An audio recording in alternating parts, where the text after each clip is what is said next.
Hallo und herzlich willkommen zurück zu einer neuen Folge von Let's Fail Seduce Me. Mit Melinda, Tut und Caroline.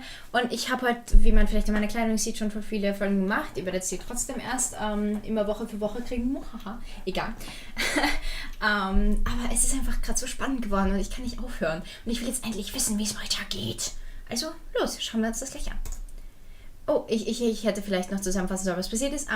Wir haben eben diese Hausparty abgehalten.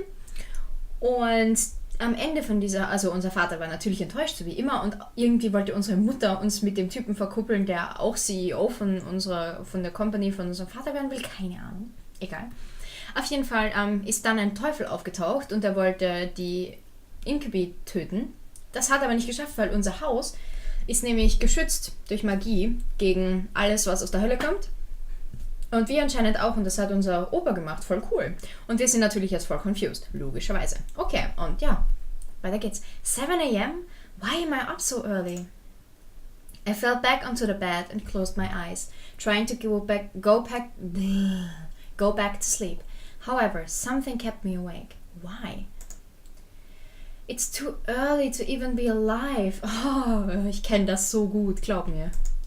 I gave up and sat up, staring at the fireplace across from my bed.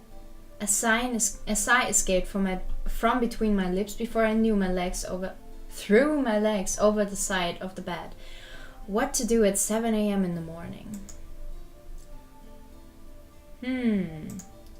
I decided it was a good idea to wander around the house. I never really explored it much as a child, so there were bound to be new surprises. Ich mache doch jetzt weder Kaffee, ich mag keinen Kaffee, noch gehe ich jetzt lernen. What the fuck? Well, come on, feet, let's go on an adventure. I stood and exited my room, hoping that the boys were still asleep. I began to wander the halls on my end of the house, opening each door to find what room each door led to. Quickly I found an old office, a desk and chair set by the far side as a large bookshelf of documents and memorabilia donned its nooks and crannies. Ich verstehe kein Wort von dem Satz. There were a couple of pictures of me growing up peeking from the shelf as I walked further into the room. Wisst ihr, was super cool wäre? Das habe ich mir nicht überlegt. Wenn wir eigentlich alle, also wenn mein Opa auch ein Hexer war sozusagen und die Spielzeuge so verhext hat, dass er Kinder vor allem schützt, was aus der Hölle kommt, das wäre voll cool, oder? Vielleicht habe ich ja recht. I don't believe I've been in here before. I tried to recall memories of ever seeing this room, coming up with nothing as a result. This room was new to me. Did I want to disturb the furniture? I'm curious.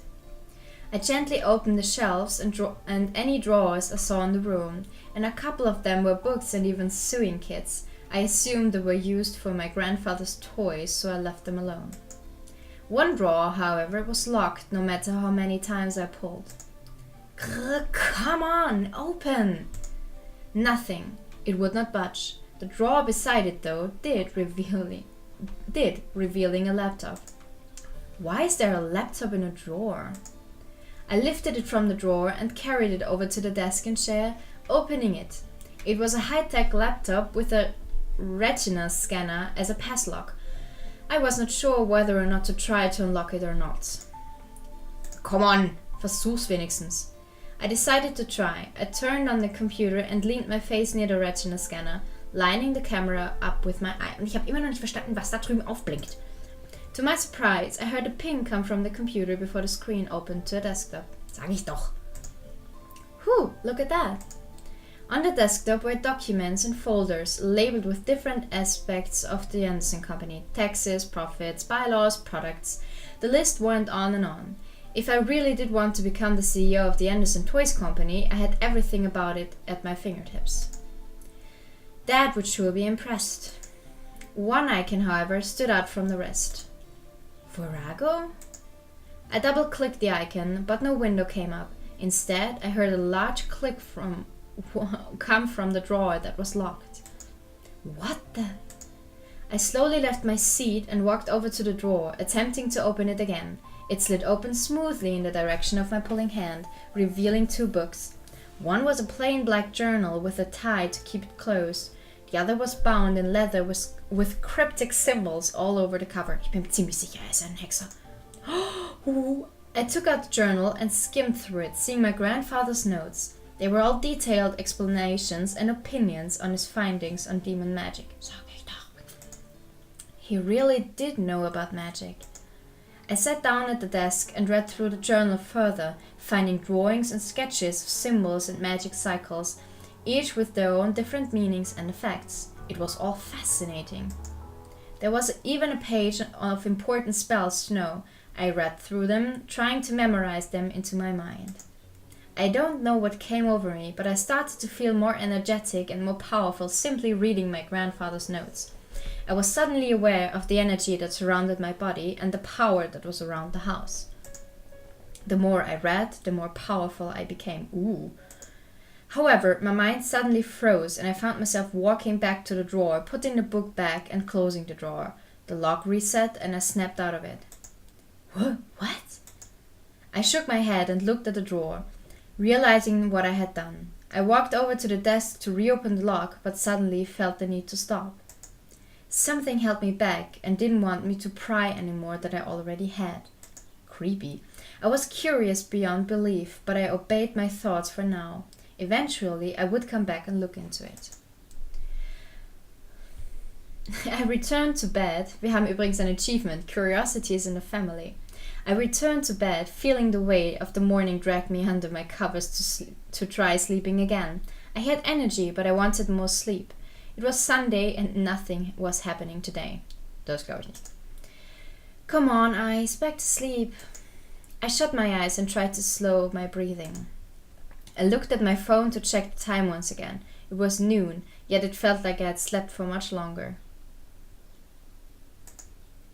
Why is the time going so slowly? I sighed, got changed into normal clothes, and went out to the main hall and sat on the stairs. Sundays were very boring. However, the muffled sounds of battle caught my attention. Huh? I quickly went out to the backyard in response to the noise I had heard. In the yard were all 5 of the boys practicing fighting in Klamotten. Sam was in the middle with the other 4 surrounding him and throwing punches and kicks at him. Sam, being the strongest of the bunch, blocked and dodged each almost masterfully. Kann ich sie stören? All at once, the boys looked at me, frozen in their movements. I just stood at the doorway, staring at them after my outburst. James was the first to break away from the group, stepping towards me. Good morning. We apologize if we woke you up. No, it's fine. I've been awake for a while now. I'm sorry I interrupted. It's quite all right. We needed to stop anyway. We don't want to overwork Sam. Oh, come on. I can handle more than those pity punches. Your mind seems grateful that we've stopped. Shut up, Damien. Oh, crap. We should probably make some lunch. I'm sure you're starving. I can handle lunch if you like. You all seem to be very busy training to beat Malix. I'll take care of it today. Whoa, seriously? Yeah, why not? I'm not useless. I know how to cook and do other stuff too. Well, no, I wasn't insinuating. Oh, yes you were. What he means to say is that we'd be really grateful if you could make lunch today. No problem.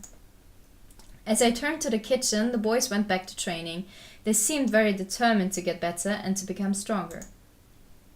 Might as well make lunch today. It's been a while since I cooked. Lunch wasn't particularly hard. I decided to make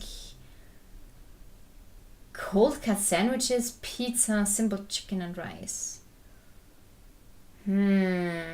Pizza. Pizza is always the answer. Pizza is always good, no matter what time of day it is. Do we have any? Luckily, we had some pizza in the freezer to heat up. Pizza Mores baked with love pizza. Jesus. Had all the makings of pizza types, including pepperoni, sausage, mushrooms, and extra cheese. Just top it, break it, and serve. I'd have to get more later.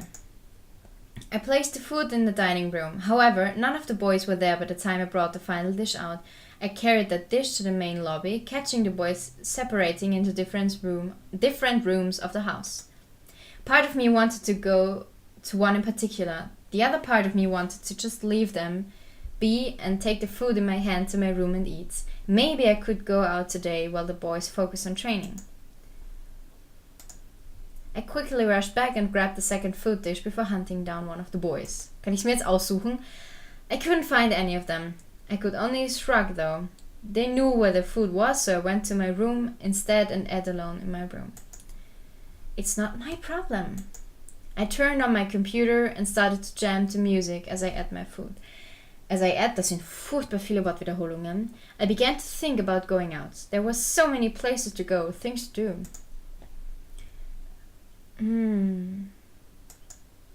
It was Sunday and I felt the need to see my grandfather. It had been 3 days since he had been buried and the cemetery is only a short walk away. Sorry übrigens, dass ich da nicht unbedingt immer kommentiere, aber seit dem letzten Fail da bin ich mir nie so ganz sicher, ob ich jetzt Zeit habe oder nicht, weil diese Leiste sieht man nämlich fast gar nicht. I decided to see him. I took my time eating and headed out to the street to walk towards the cemetery. It was a good half-hour walk, but it would be a nice stroll. A flower shop was on the way, so I could pick up flowers for his grave. I still felt the sting of grief run through my bones, but I knew that it would eventually fade over time. I paused my journey to the cemetery to enter the flower shop, quickly pinning a bouquet from the back display case and paying. The bouquet of lilies, please. Thank you. With flowers in hand, I made my way to the large steel gates of St. Joseph's Cemetery. I entered and felt the cold shiver of death run through the air against my skin. Would it always be like this? The cemetery was a final resting place. It wasn't just for mourning or sadness. It was supposed to also be a place of remembrance. Ooh, schönes Wort. I sighed as I walked through the cemetery towards my grandfather's grave. Before I could reach it, though, I noticed a figure standing by the slab. Who's that? I stopped walking and tried to focus my sight to see who is standing at my grandfather's grave before I approached. I didn't want to interrupt the prayer or anything, but even more, I wanted to know who exactly was there. Oh yeah, ich hab Angst. My mind barely considered the idea that it was my father, but it couldn't have been him. Familiar brown hair crowned this person's head instead of the black and grey my father had. He was vaguely familiar, oh yeah. Andrew? Oh, it was indeed Andrew. He was dressed in casual clothes, but he was giving his respects to my grandfather. I was curious as to why. I quietly stepped closer and approached Andrew and the grave, being careful not to scare Andrew. Scare? At my footsteps, Andrew turned to see me, and realizing it was me, turned fully to me. Oh, Miss Anderson. I'm sorry. I'll just... Andrew quickly shook his head and took a step to leave. I stopped him with a hand and smiled. He was merely paying his respects. There was no need for me to intrude. Andrew stared at me before smiling and nodding, returning to his place in front of the grave. He took a side step to make room for me, so I stepped next to him. I looked to the grave, running my gaze through the engraving in the stone slab before gently laying my bouquet down on it. However, I didn't stand back up. I gently sat down on the grass in front of the grave and stared at it. Lilies? Common flowers for gravestones, yeah? My grandfather didn't have a favorite flower. I heard and felt Andrew gently crouch down and sit beside me. I turned my head to look at him, catching him nodding in acknowledgement to my statement. I turned back to the grave, letting out a small sigh. So, can I ask you why you came here? I came to pay my respects. He was someone I really idolized. Oh. I turned my head to him again, confused. Idolized? Mm-hmm. He inspired me to work hard and make people happy. When I interned for his company, he was the first person to greet me at the doors with open arms, even before my father. I almost couldn't believe what I was hearing. However, the look in Andrew's eyes made my heart break. He truly idolized my grandfather like he was his own grandfather. Your grandfather was an amazing man, but I'm sure I don't have to tell you that. He treated me better than my dad ever could. All my dad cares about is me becoming the CEO. But Harold Anderson? no. I could practically feel my lips move in sync with Andrew's as he continued to speak, almost hearing my grandfather speak alongside him in the air. He said, "Don't worry about it so much. You have plenty of time to decide. Besides, you should do what makes you happy instead." He said that to me, too. Andrew turned to me in surprise before smiling. Really? He cared a lot about you. There were days that he wouldn't stop talking about you and compared you to me. I felt a blush run across my face. What things did he say? Well, he told me how cute you were and how you loved to make people happy. He also said you always had the perfect ideas for his toys. I felt a smile grow on my face, remembering the small moment when I had helped him design his new, most popular toy, the glowing heart bear. I didn't realize how proud of me he was because I was so small, but now that I was older, I was able to understand. He always had me help him, even when I didn't feel like I could. He was the greatest person ever in my life. He treated me better than my dad. How does your dad treat you? He's pretty harsh to me. He wants me to be the CEO of the company as well, since it's technically a family business. He's strict, like my dad. Well, if it ever came to a time where the board had to decide a CEO, I'd gladly give it up for you. I couldn't help but raise an eyebrow. Didn't he want the position? Why? Don't you want to be CEO? To my surprise, Andrew shook his head with a goofy smile. I don't. My dad wants me to take over the Anderson company, but I really am not sure if I want to or not.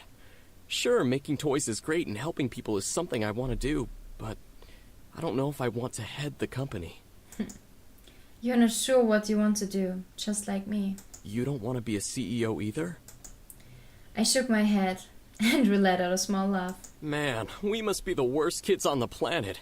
Our dads want us to take over a company, but we don't even want to.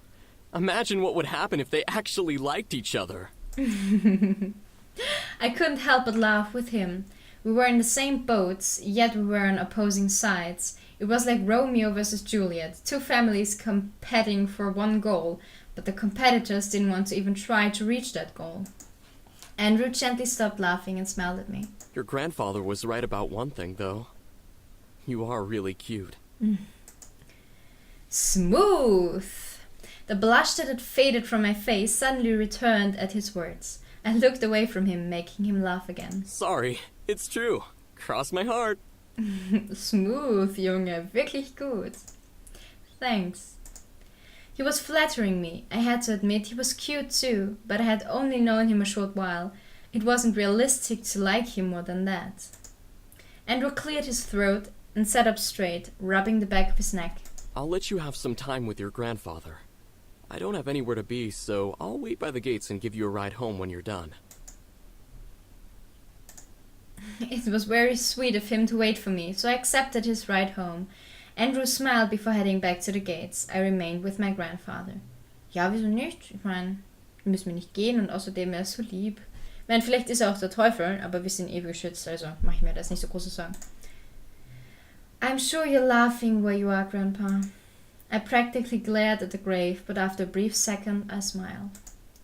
He's a sweet guy, and he's a big fan of yours. Who wouldn't be? You cared for everyone, no matter who they were. I gently ran a finger over one of the lilies in the bouquet. It was soft to touch, but my mind was filled with Andrew for some reason. Okay.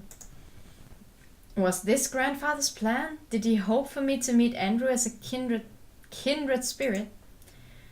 I wouldn't be surprised. I chuckled softly before standing. I'll be fine, Grandpa. Andrew's a cool guy, but who knows?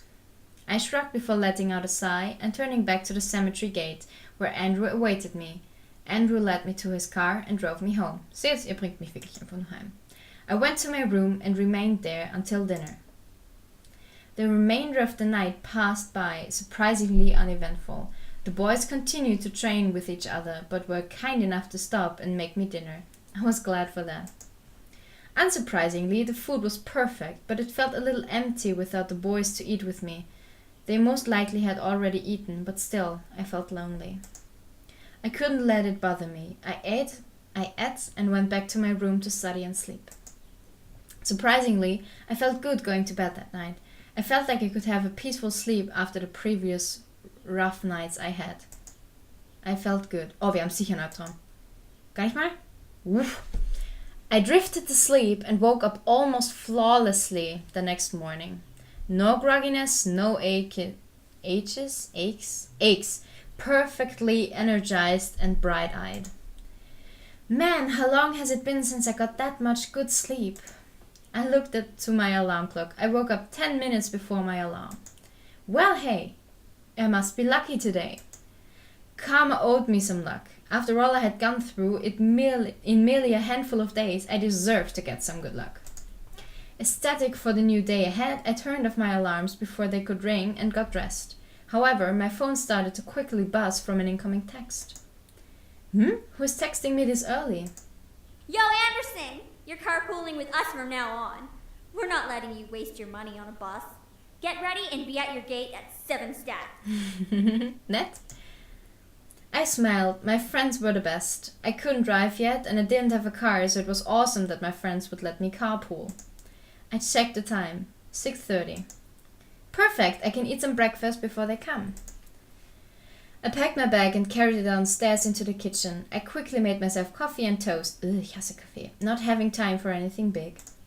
I let out a soft sigh in happiness as I sipped my coffee. I felt great and I left like nothing could stop me today.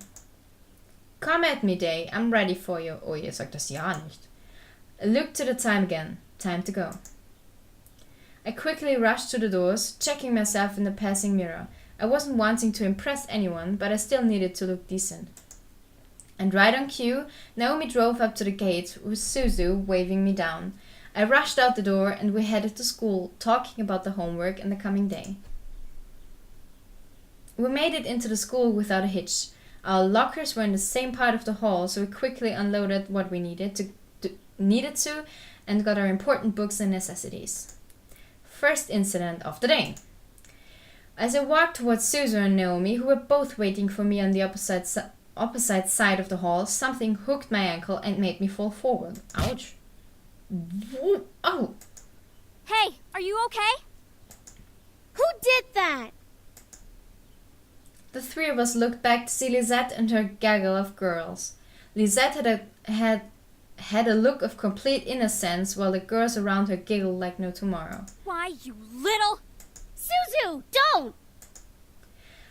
I felt a giant fire of anger burn in my stomach as I stared at Lisette. Today was not the only time this had happened to me. However, it was now clear who was behind these incidents. Even if she was innocent and one of her goons did it, it was now obvious that Lisette was the mastermind just from the look on her face. She was no friend, nor would she ever be. I had to do something. Glare into her soul. I glared hard at Lisette, feeling wisps of air and magic run through my skin and veins. However, I stopped at what I saw. Creepy. Around Lisette was a dark purple aura that seemed all too familiar. It was like demon magic, but it seemed to be tamer. Creepy. I slowly rose to my feet, collecting my belongings, as I continued to stare at Lisette. Something was off. As I continued to look at her, the aura grew, forming a shadow behind Lisette with red eye-like shapes glowing from within its darkness. Anderson, you alright? I couldn't respond. I was entranced by a small hum in the air. It was distant, almost like an ethereal whisper you'd hear in horror games, but it was real. It sounded vaguely of a woman humming a tune I didn't recognize. Hey, are you okay? Let's go. We'll be late for class. I suddenly felt the need to walk away, so I did. Naomi and Suzu scrambled to catch up and follow at my new quickened pace. Sheesh, Anderson. You look like you saw a ghost. Oh, wir können zaubern, wie geil ist das? Aber irgendwas poppt dann da immer auf, wenn ich das mache. Ich verstehe nur nicht ganz, was. Werde ich ein Dämon, wenn ich das tue? Bin ich ein Dämon?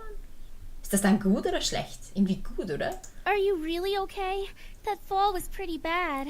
Also in Charmed wäre Dämon nicht gut, aber hier ist Dämon, glaube ich, gut und nur Teufel schlecht. Think she saw underneath Lisette's cake face and saw the devil itself. Passt. Oh, Suzu, hush! No, something was wrong with Lisette. It was more than just her being mean. There was something or someone watching over Lisette.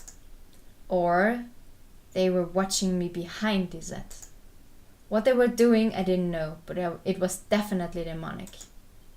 Surprisingly, the rest of school day went off without another incident. I went to my classes, had lunch, and was anxious to get home. As the bell rang for school to end, I felt my phone vibrate in my pocket. A text? From Dad?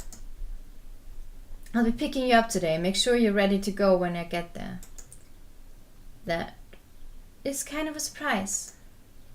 I quickly headed back to my locker and got my things before waiting for Naomi and Suzu. Hey, are you ready to go? Actually, my dad's picking me up. Really? Okay, I guess that kind of makes sense. We'll drive home together next time. Tell your dad that we've got you covered from now on. Yeah, alright. Even while I laughed, something didn't seem right. My dad texted me to say this. Why was he going to pick me up? Had I done something wrong? I didn't know. I waved goodbye to Naomi and Suzu before heading off to the usual spot where my dad picks me up. I took time to listen to my music while I waited. Das ist sicher nicht mein Vater, ich hab echt Angst schon. I needed to go to another Rise of the Phoenix concert. Eventually I had played the entire album with no one showing up. What the hey? That's never late. Especially not this late. Oh je, ich hab Angst.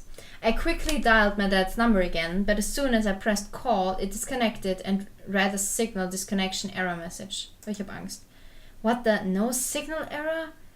How do I not have signal? Oh je. I double checked my phone and saw all 5 bars for signal. I am scared. He must be in a dead, so... Before I could finish, a group of hands grabbed at my hands, feet, and covered my mouth. I screamed into the hand over my mouth, struggling to pull away from the hands grabbing at my limbs. It felt disgusting and scary feeling the hands on me. I needed it to stop.